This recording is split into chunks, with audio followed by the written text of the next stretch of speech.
کیونکہ ماں چیز ہی ایسی ہے. یقین مانے میری آنکھوں میں بھی آنسو آ گئے تھے، لیکن ایک طرف سے دل سکون میں اس لیے تھا کہ جس راستے پہ میں چل پڑا ہوں، جس راستے کا میں نے انتخاب کیا ہے، یقیناً یہ میری والدہ کے لیے ان کی مغفرت کا ذریعہ بھی ہے،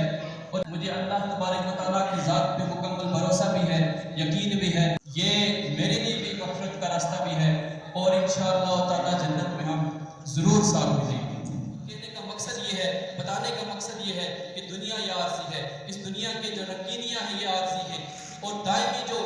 زندگی ہے وہ آخرت کی زندگی ہے. ہمیں تیاری اس زندگی کے لیے کرنی چاہیے، وہاں کی تیاری کرنی چاہیے، تاکہ ہمارے